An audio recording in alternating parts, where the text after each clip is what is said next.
I came home for Christmas. The house was empty except for Grandma, who was eating leftovers. There was a note that read, "We spent your €8,500 loan on a family cruise. Take care of her." Grandma said, "We'll fix this." I just nodded. For days later, they were begging for mercy. I didn't answer the door. It was my parents' house, the same one I had practically paid for. I was supposed to be home for Christmas, as I had promised, as I always did. But when I pushed open the front door, the warmth and joy I expected weren't there. The tree was lit, yes. The cheap plastic star blinked as if trying to apologize, but the silence was thick. There were no voices, no wrapping paper, no smell of cinnamon or burnt cookies, just the clink of a fork against a plate. "Hello," I called, stepping in cautiously. "In here, dear," a voice answered from the kitchen. Soft, tired. I rounded the corner, and there was Grandma, sitting alone at the table in her knitted purple sweater, a plate with cold stuffing and half-eaten ham in front of her. I blinked. "Where is everyone?" She didn't answer at first. She just gave me a sad, toothless smile and slid a folded note across the table. Her hands trembled. I picked it up. It wasn't even an envelope. Just a sheet ripped from a notebook. My name scribbled in black pen. "We spent your €8,500 loan on a family cruise. Sorry. Take care of Grandma while we're gone. Love, Carmen." I stared. I said nothing. My mind stopped processing words after loan and cruise. That money was for my dental surgery. I had been saving for over a year. Grandma was watching me the way a soldier watches a minefield. Carefully, silently. I suppose they thought you wouldn't mind," she said softly, folding a napkin. "They left yesterday." I sat down heavily. The seat felt colder than the room. "Without warning, without calling, they just took the money and left you here," I whispered. She gave a dry laugh. "Oh, son, you know they only call when they want something." I nodded slowly, my hands clenched beneath the table. This wasn't new. It was just louder. Grandma took a small sip of orange juice, looked me directly in the eye, and said, "We'll fix this." I didn't reply, but inside, something snapped. And something else, something much colder, began to grow. That night, Grandma went to bed early. She said she was tired, that her hips couldn't take any more waiting. She kissed my cheek, patted my arm, and whispered, "You were always the only one who stayed good." And then she shuffled away with that little limp she'd had since falling down the stairs 2 winters ago, the same one no one else ever took her to rehab for. I sat alone in that house for hours, no TV, no lights, just that note, that damn note, the loan, my money, the money I worked night shifts, weekends, holidays for, delivering with a balloon as a freelancer, skipping meals, losing sleep. €8,500, gone on a cruise. I opened the family chat. Silence. Not even a Merry Christmas. I scrolled up. Carmen's last message was from November. "Don't forget to transfer the loan to Ramon's account. We need to book before the prices go up." Loan. They never called it a gift because they knew it wasn't. I remembered my mother's voice when she proposed the idea. "It's just a short-term loan. We'll pay you back by February latest. You can reschedule the teeth." And I nodded because that's what I always did. When they needed money for Alvaro's school fees, I nodded. When they wanted help with Ramon's gambling debts, I nodded. When Camila needed the rent after she lost her job, or rather, quit because her boss was mean, I nodded. I always nodded because if I didn't, I was selfish, useless, ungrateful, because family comes first, because after all they'd done for me. They kicked me out when I was 17 because I refused to lie for Alvaro after he stole Grandma's painkillers. They didn't show up at my college graduation, too busy helping Valeria move in with her boyfriend.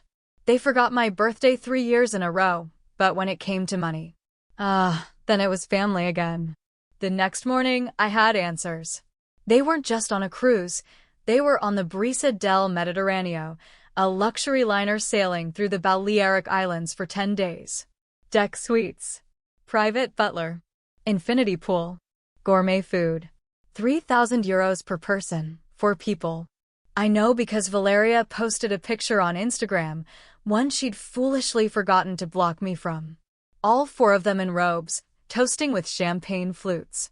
The caption, finally some peace away from the selfish and the negativity. Selfish. I laughed out loud.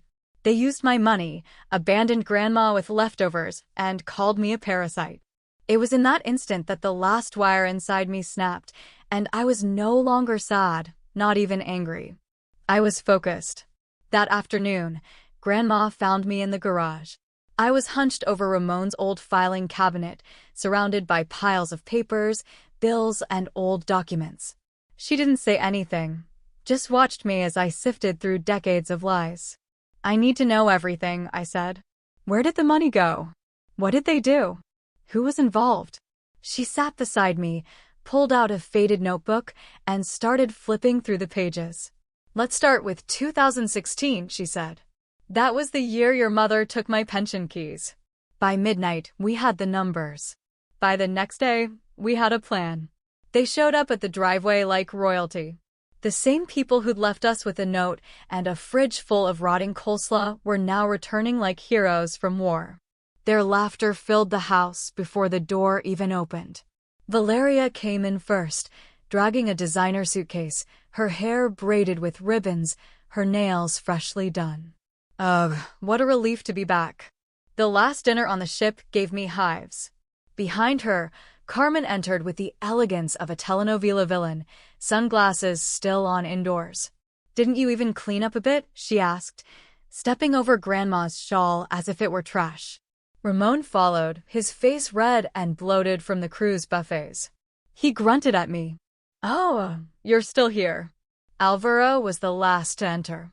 He didn't even look at Grandma, just tossed his bags by the sofa and plopped down on it. I didn't say anything. I was sitting at the table, hands clasped. Calm. Ready. Where's the food? Carmen asked, scanning the kitchen like she owned it. In the fridge, I said. There's still plenty of the ham you left. Alvaro laughed. Still on about that, he muttered. Dude, order takeout. It's not like you're broke. I stood up slowly. I'm glad you're all here, seated.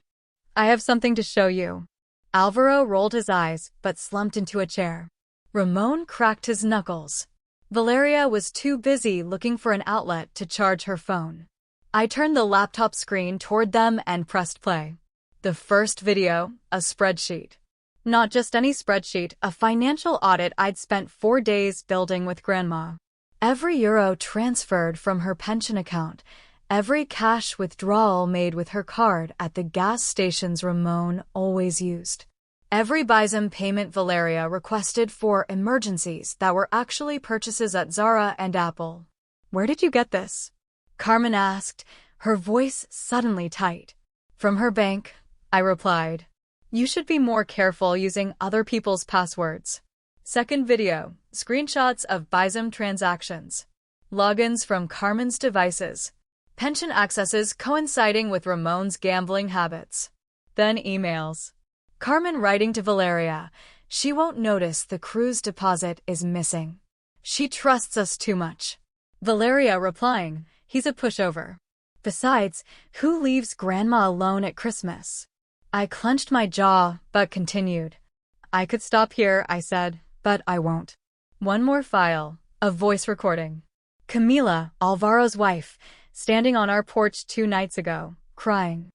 I didn't want to go, she pleaded. But Alvaro said if you didn't give the money, they would just leave her and they would fix it later. I just stayed quiet because he said everything would be okay soon. I'm sorry, I couldn't take it anymore. Alvaro jumped up. You recorded my wife? That's illegal. No, I said. She asked me to. She told me she was tired of lying for you, of watching you squeeze people dry. Now Ramon was also standing, his face red with rage. You're a snake. You've been digging through our accounts like someone who's tired of being robbed. I released a breath. I opened one last tab, an email already composed. Subject: formal complaint of financial abuse of an elderly person. Evidence attached. Recipients: Social Security Fraud Division, Grandma's lawyer, the county ombudsman, and 2 local news outlets. You have 48 hours, I said, my voice firm, to return every last cent. Or I send this. Everything. Valeria's hands were shaking. Are you lying? Are you going to destroy your own family? I didn't answer. You destroyed yourselves. I'm just sending the bill. Grandma stood up slowly. She hadn't said a word this whole time, but now she walked to the head of the table, rested her hand on the back of a chair, and said, I raised 3 of you. I changed you. I protected you. And when I couldn't walk anymore, you left me with frozen beans and a moldy cake while you toasted with champagne thanks to stolen money.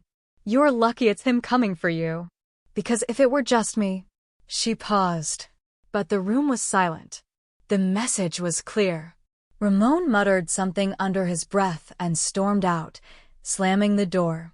Valeria cried and tried to hug Grandma, who pulled away. Alvaro just stared at me with rage.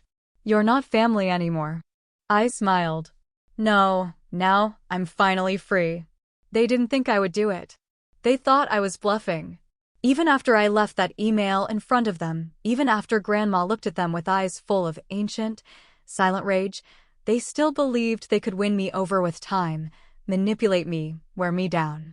But that version of me, the quiet one who nodded and paid and thanked them for the crumbs, that one died the day they spent 8,500 euros of my savings on piña coladas and cruise buffets.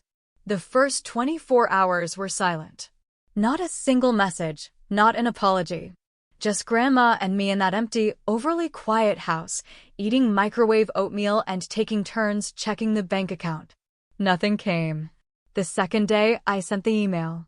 Every file, every screenshot, every recording, attached and dated, sent to state authorities and copied to every newsroom within a 100-mile radius.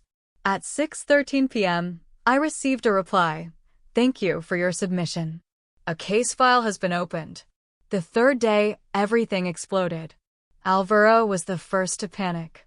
I woke up to 12 missed calls and a flood of messages ranging from, we didn't mean to, are you really going to destroy your family over some money?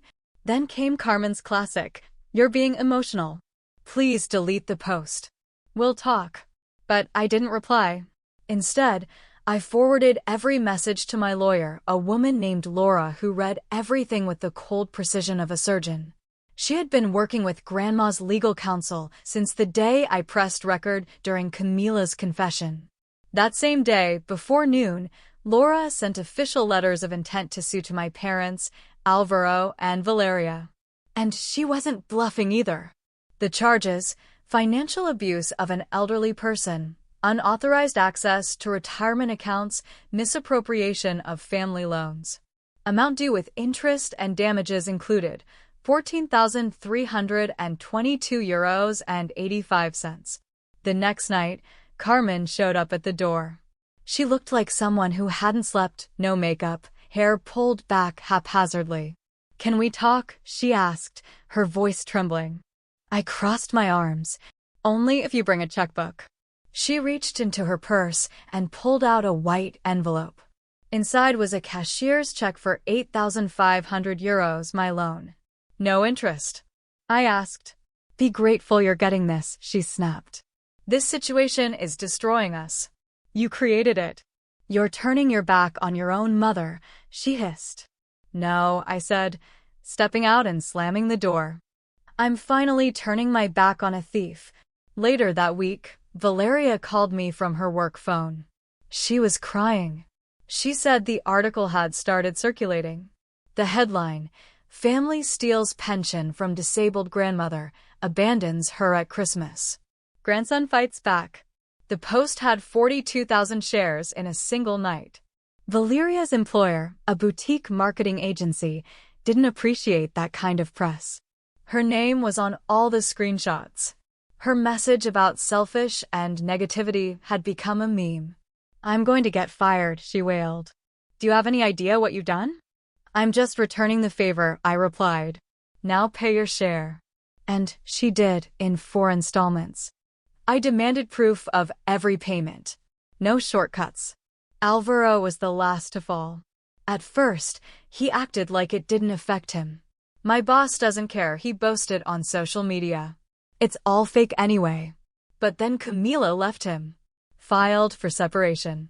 Told him she wasn't going to let her children grow up in a house where lying and stealing were the norm. He called me that same day. I'm sorry it took so long, he whispered. But now I know who she really is. I asked if he needed help finding a place to stay. He paused, then said, only if it's without conditions. I smiled. Then yes, because you did the right thing. 2 days later, Alvaro showed up at my door, unshaven, tired, furious. You're selfish, he spat. You ruined everything. No, I said, handing him a legal letter. You ruined it. Laura had just filed a request to garnish his wages. He tried to rip up the letter and throw it at me.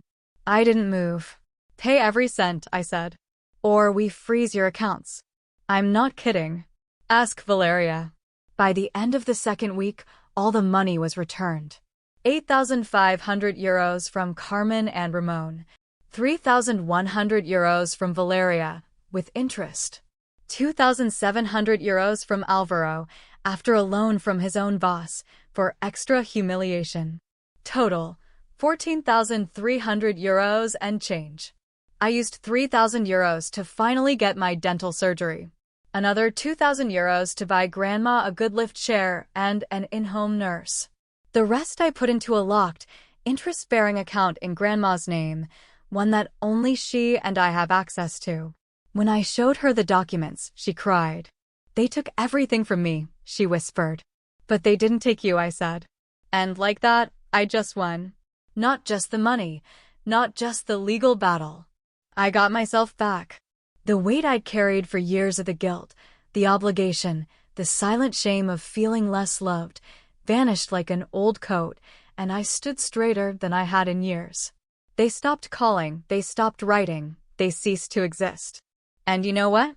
For the first time, the silence had a pulse. Not the anxious silence of guilt, nor the heavy silence of shame, but a clean, surgical silence, the kind that comes when you finally excise something infected. The money was back. The house was quiet. Grandma finally slept through the night without waking up every hour thinking someone would come to steal what little dignity she had left. And me? I was becoming someone they could no longer control. In the weeks following the blow-up, I didn't just get money back. I got my life back. I quit the job that drained me, accepted a remote contract that paid better, and gave me back my hours. I took Grandma to her favorite place, a dusty old diner with checkered floors and the worst coffee in the whole province. She laughed more in 1 hour than I'd seen her laugh in 5 years. I missed this, she said, dipping her fries in her milkshake. You mean your arteries missed this? I joked. She shrugged. I'd rather die laughing with you than choking on cruise ship shrimp with those snakes. Fair. But even peace has its ghosts. They didn't call, but they talked. Oh, they talked. Valeria posted on Facebook that some people don't understand what it means to forgive, accompanying the phrase with a photo of herself lighting a candle in church. Carmen told some distant relatives that I had manipulated Grandma in her old age. Of course, she omitted the part where she used Grandma's pension to pay for her cosmetic surgery. Alvaro. He went full delusional. Posted a rant about toxic siblings with a Sex Pistols song, acting like he was the betrayed heir to some broken empire. The caption: some people would rather see you fall than rise with you. I laughed for 10 straight minutes. Rise with you? You tried to drown me and applaud.